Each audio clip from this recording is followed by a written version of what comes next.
Moo Cow Tales by Rosamund Edith Nesbit Bland. The Little Bull Calf and the Poppy. There was once a little calf who was always unhappy. He had a dear mother and two nice little white cousins with brown ears and a beautiful field to live in, quite full of buttercups and daisies and cow parsley, which little calves mustn't eat because it makes them ill. And yet he wasn't happy. It was really because all the other cows and calves could not understand him, and this was why. This little calf loved everything that was red, and, of course, you know that cows and bulls generally hate red things. Now, the field next to the cow's field was a cornfield, and among the corn there were a great many scarlet poppies.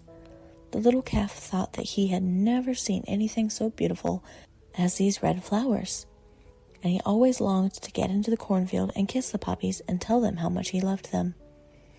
All day long, he used to stand with his little face pressed against the hedge, looking into the cornfield, and when the farmer's boy brought a bucket of food for the little calves, this little calf let his cousins eat all up and stood gazing at his darling poppies. One day, he found a gap in the hedge, just big enough for a little calf to squeeze through, and in a twinkling, he was through the hole and among his dear flowers.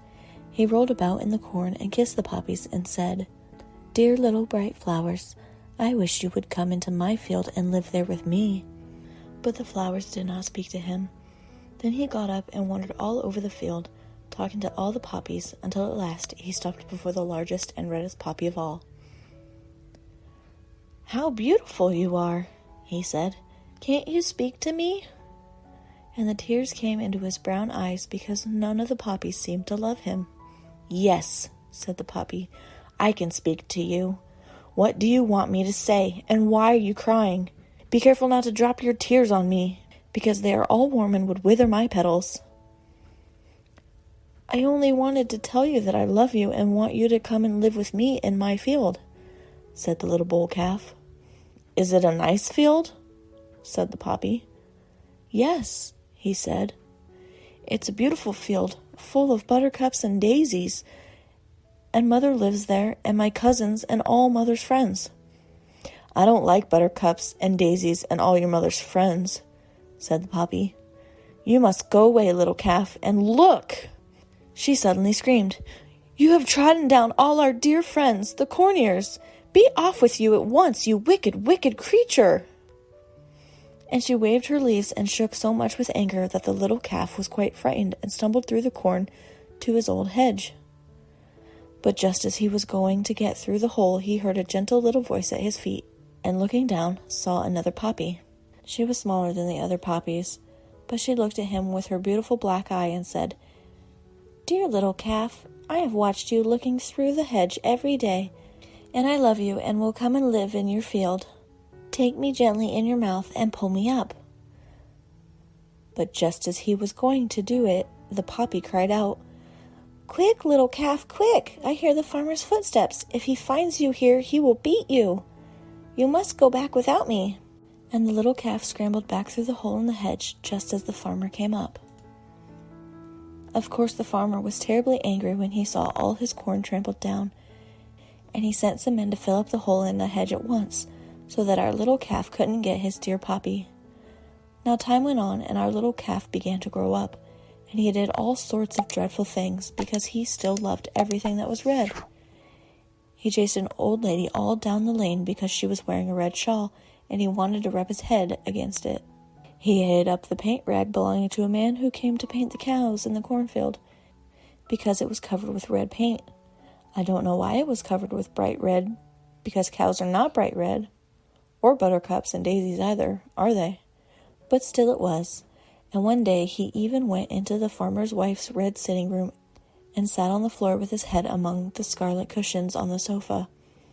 After this, everyone thought he must be mad, and the farmer's sons called him the crazy bull calf. But all this time he never once forgot his dear poppy, and every evening he went down to the hole in the hedge and talked through it to her,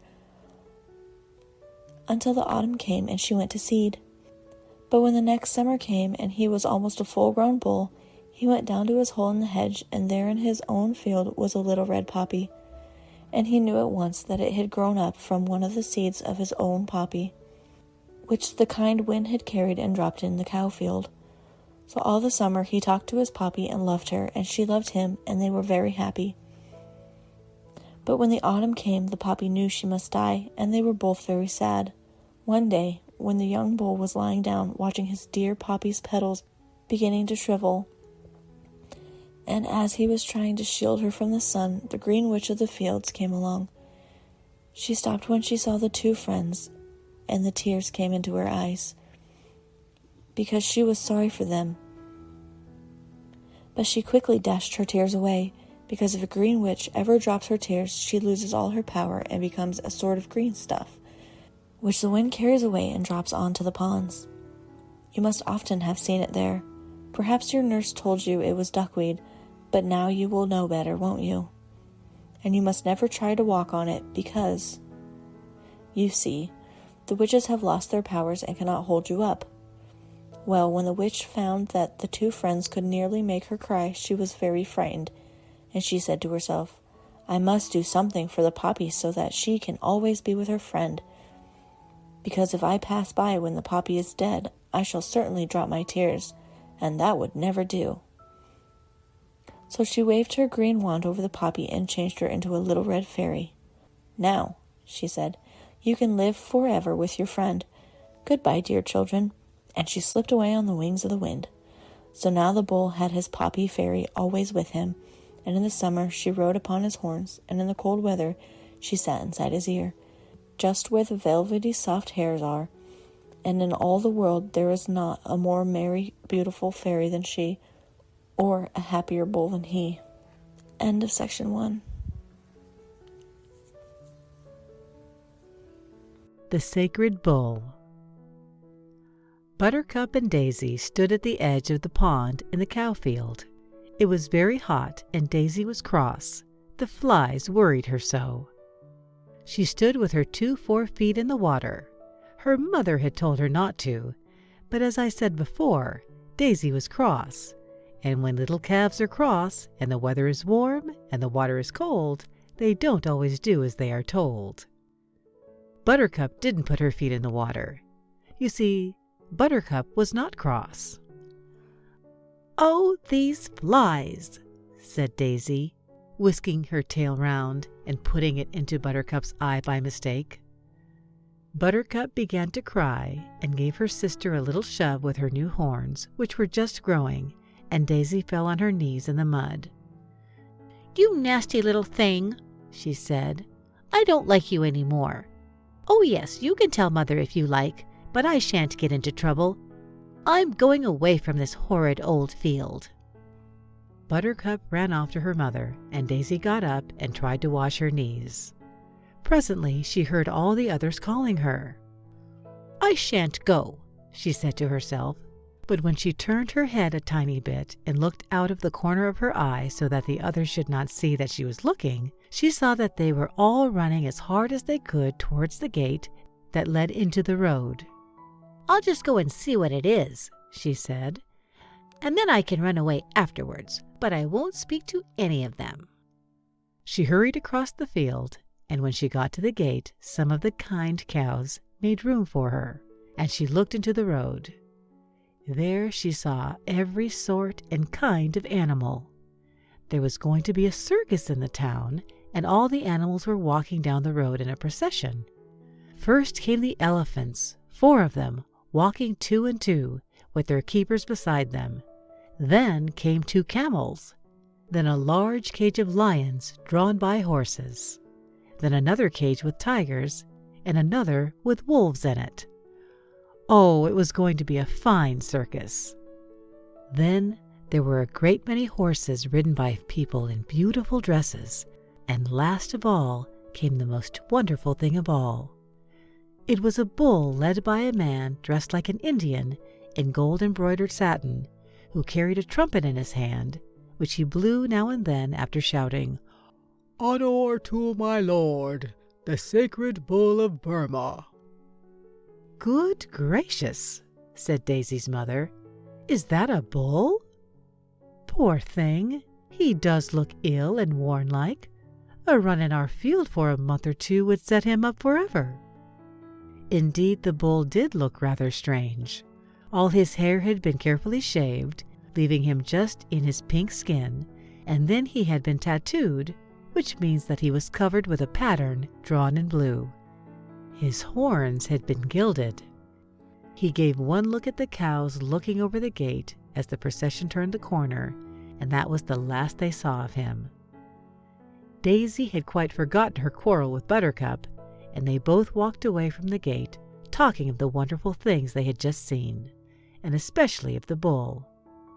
"Don't you think, Buddy," said Daisy, "that we could do something for the bull? He must be dreadfully cold without his proper coat. I feel so sorry for him." "So do I," said Buttercup, "but I don't know what we could do."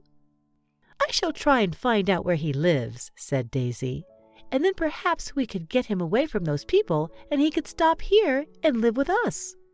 I'm sure he could tell us lovely tales."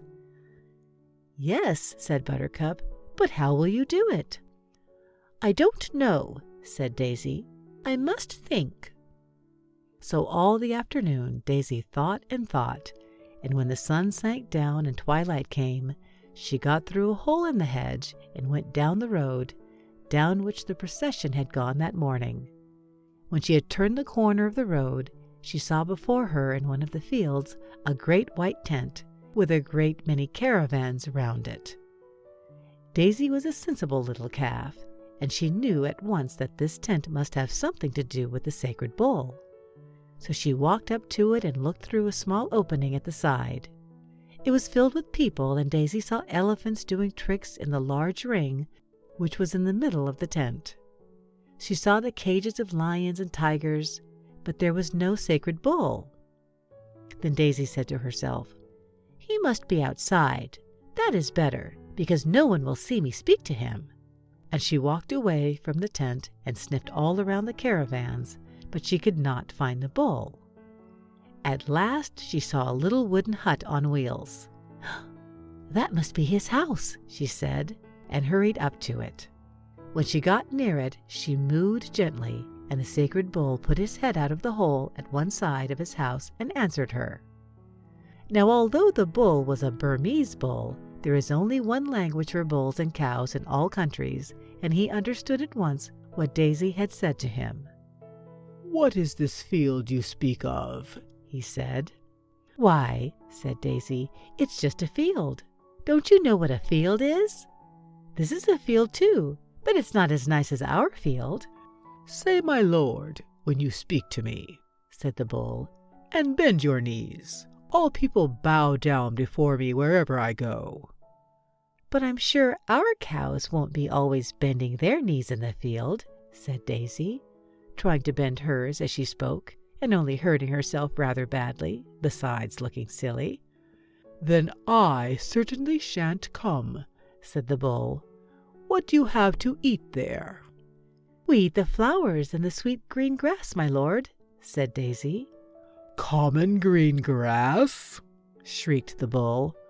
"Why, look here!" And he took hold of Daisy to make her look into his stall. It was painted in white and gold, and in one corner there was a large shining bowl of polished wood filled with beautiful fresh vegetables. "What do you think of that?" said the bull. "Go home, little cowlet, to your old field. When I go out, people bend their knees before me and give me sweet things to eat and make beautiful noises in my honor, while you are driven along by a boy with a stick. Ah! It's something to be a sacred bull of Burma, I can tell you." And he put his head back into his stall and would not speak again. Daisy turned away and walked sadly home. She felt very angry with the bull and very sorry that she had taken so much trouble for him. When she got home, she told her mother all about it. "Of course," said her mother, "never meddle with other people. And, my dear little calf, what have you done to your knees?" she cried, beginning to lick Daisy's knees, for they looked a little sore still. "It was bending them before the sacred bull," said Daisy. "Sacred bull indeed," Sacred cabbage stalks.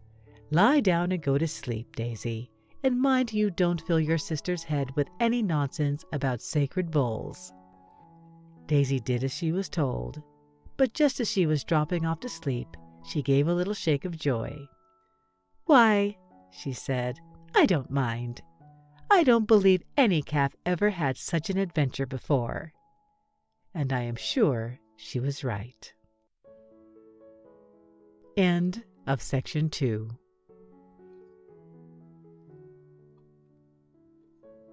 Section 3, Our Cow's Cow Fight. It was our Sussex brown cow who told me all this, so I am sure it is true. If you had ever seen our Sussex brown, you would know how very truthful she is. I used sometimes to go to her house and sit by the door in the evening after milking time and listen to the stories she would tell me. She knew many very different stories, but she was most fond of this one. I will tell it to you just as she used to tell it to me. "You know, my dear," she would begin, "I did not always live on this farm. I used to belong to a very rich farmer who had a large farm in Sussex. I was born and bred in Sussex, the best place for a cow to be born in, I can tell you, and it was only 3 or 4 years ago that I came to live here.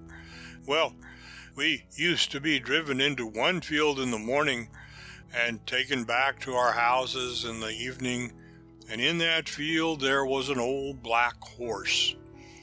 I believe he stayed there night and day, for I never saw him taken into a stable. He was very black and had no doubt been handsome in his day, but he was getting very old, although he always pretended to be as young and gay as ever.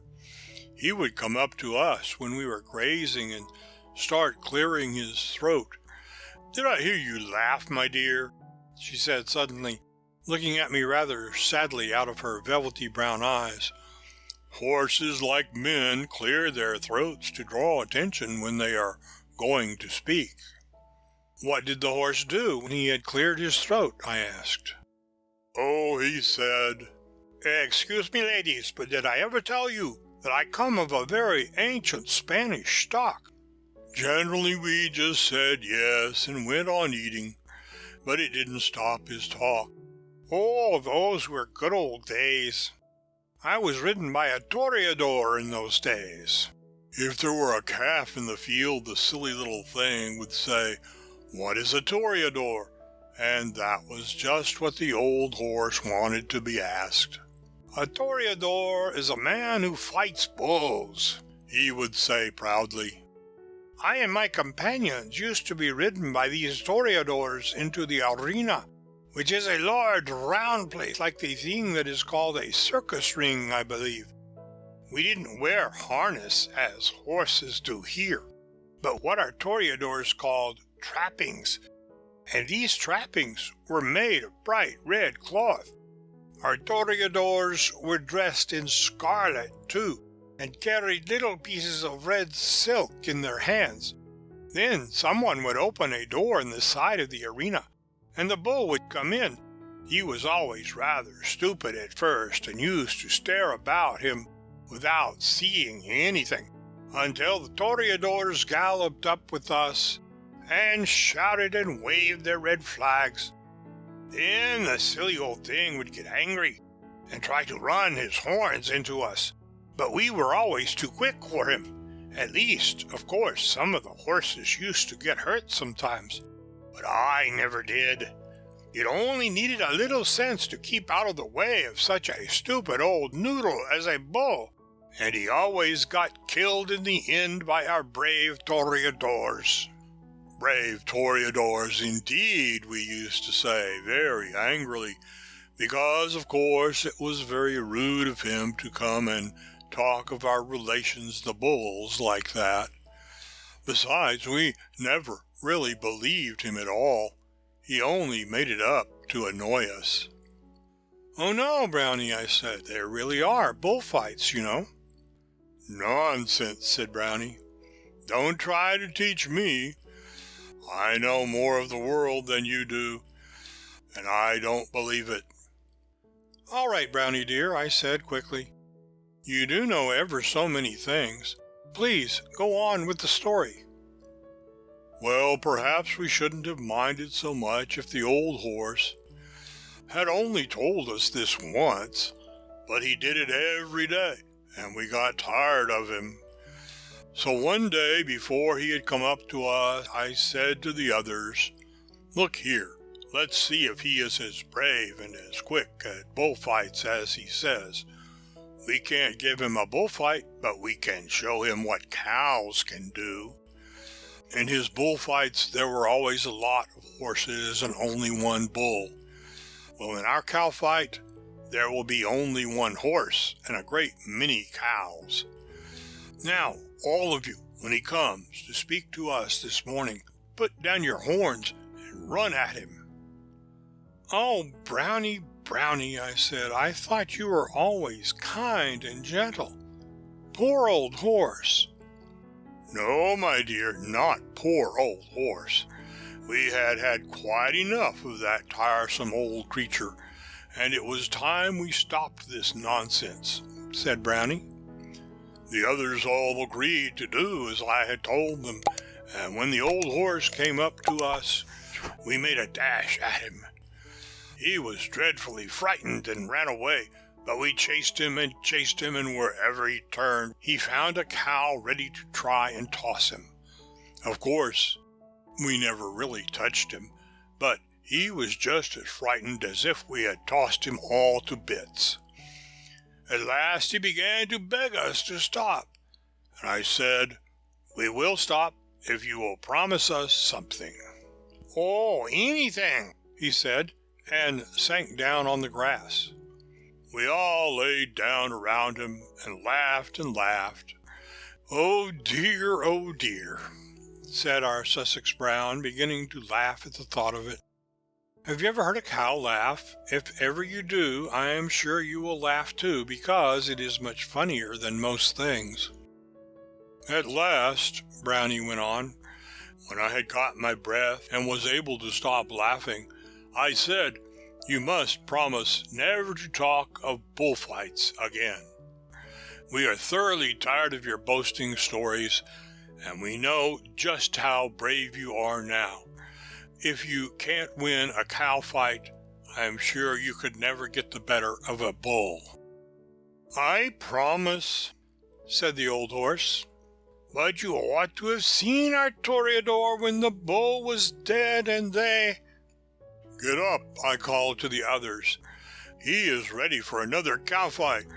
Down with your horns, my friends. No, said the old horse. I will never talk about it again. And he never did. But, oh dear, my dear, I wish you could have seen us chasing that horse all round the field. It was so funny.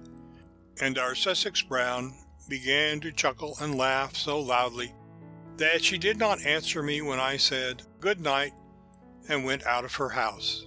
I could hear her still laughing to herself as I went into the farm. End of section 3. Pansy's Fortune. I'm not going to stay in this field any longer, said Pansy, the spotted cow, to old Mrs. Spot, her aunt. Nothing ever happens here. It's so dull. I shall go out into the world. Don't talk stuff and nonsense, said Mrs. Spot. Who ever heard of a cow being dull? It's not a cow's business to be anything else. Come now, you're behaving as if you were a young calf. There's a nice patch of buttercups over there. Go and eat them and you'll feel better. It's only the weather that's making you feel like this. Well, Pansy walked away and ate the buttercups, but she didn't feel better. I knew I shouldn't, she said to herself. I shall go and seek my fortune. Now it happened that Jim, the stable boy, had left the gate of the field open, and Pansy slipped through without anyone seeing her. I can't go alone, she said. I must find some other cow to go with me. She walked down the lane, stopping every now and then to nibble a twig from the hedge. Everything tastes much sweeter out here, she said. I'm glad I came. Presently she saw some more cows in a field, and she mooed to make them look at her. "Will any of you come and seek your fortunes with me?" she called. None of them spoke, but a large old cow sitting under the hedge said sharply, "Cows don't have fortunes, so it's no use seeking them." Pansy was walking away when she heard a soft voice say, "I will come with you," and looking around saw a brown cow with short horns following her. She was very glad to have someone to go with her, for to tell the truth she was feeling a little frightened, and had already begun to want to go back to her own field. "What is your name?" she asked. "Reddy," said the brown cow. "I have lived all my life in that field, and I think I should like to see the world." "Very well then, follow me and I will show you many beautiful places," said Pansy proudly. Of course, we know that Pansy had never been out of her field before, but Reddy thought she had travelled a great deal and followed her humbly. They walked a long way down the lane until they came to the crossroads. "Which way shall we go?" said Pansy. "You may choose." "Let's go different ways," said Reddy. "I don't expect we shall find 2 fortunes growing on one tree, so it will be better to go different ways." You see, Reddy and Pansy did not know at all what fortunes were. They had heard of people seeking their fortunes, so they thought they were some special kind of flower or leaf to eat.